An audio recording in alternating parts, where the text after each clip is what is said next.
The last two videos I uploaded to this channel were about how I think our phones are one of the best tools that we can use, especially when starting out in photography, even using it as our first camera.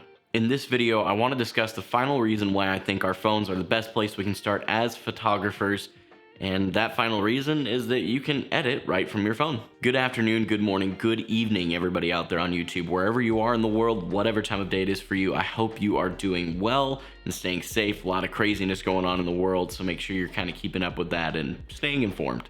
If you're new here and you haven't already, please do me a huge favor and click that subscribe button. Make sure you ring the notification bell right next to it so you do not miss my weekly video uploads as well as my live streams right here on YouTube. I spend quite a bit of time just chatting with you guys and getting to know the community, and I would love to get to know you, especially if you're a recent new subscriber, which we've had a fair amount of on the channel. I want to start this video off by showing you guys 3 photos that I took on my phone, as well as editing them within the phone app I'm going to be showing you here in a minute. But I also want to mention that I shot all of these photos at 50 ISO, that is 50 ISO, with a very slow shutter speed on my phone, and I used my tripod to compensate so I didn't have any kind of camera shake or anything show up like that in the photos. One thing I realized while I was kind of warming up a little bit with these photos is that you really can't go even above 400 ISO on my phone's camera because you can see the grain heavily. Unless that's your style, it's not mine.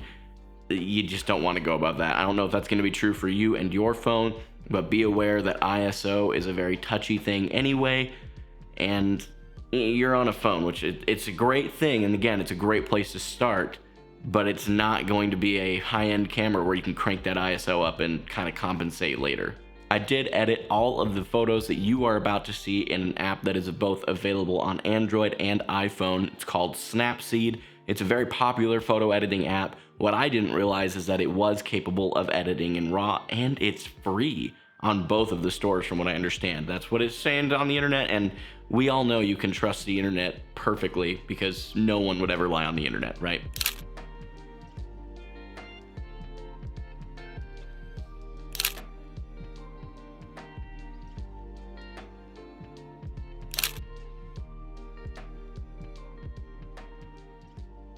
What I'm going to do now is I'm actually going to walk you through how simple it is to use Snapseed specifically, and how even though it is a simple software to use, and even though it was shot on my phone, you can still end up with a very awesome end product. Alright, so you're going to want to go ahead and start by opening up Snapseed on your device.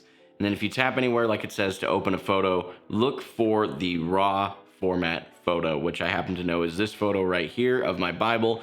Now this is in RAW. You'll notice it goes straight to the RAW development tab, which I think is really helpful.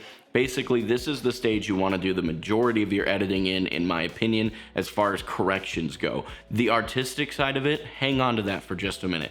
But looking at this photo, the biggest thing that I can see, and this is partially because of how my phone particularly takes photos, is the saturation is super dead. Like, it's almost non-existent. You can see when I pump that up to 100 plus, now I've got a decent photo.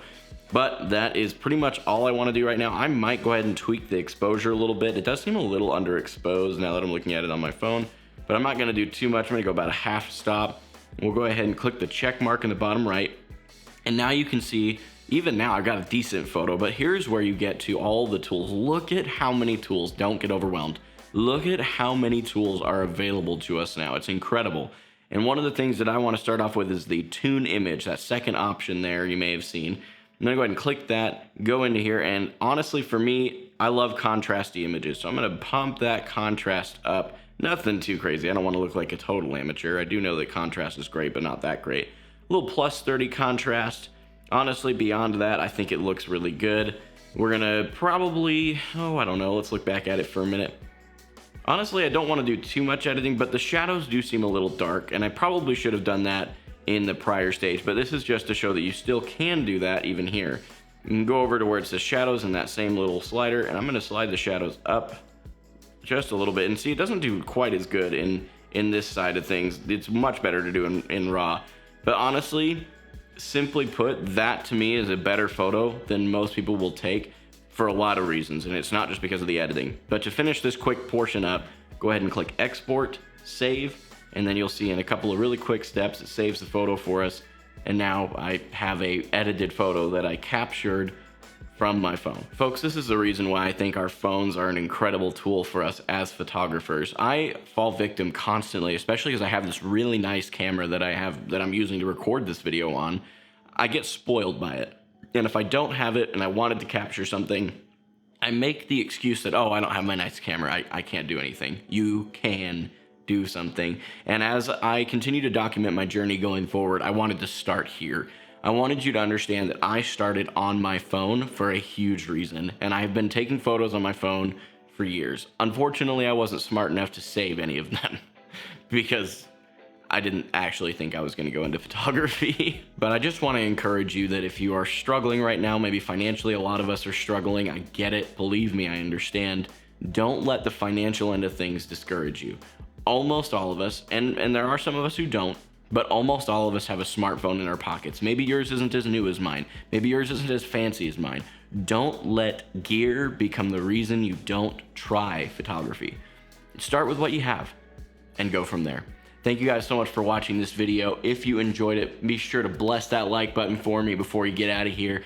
And until the next video or my next live stream, this is Bearden for Hope, signing off.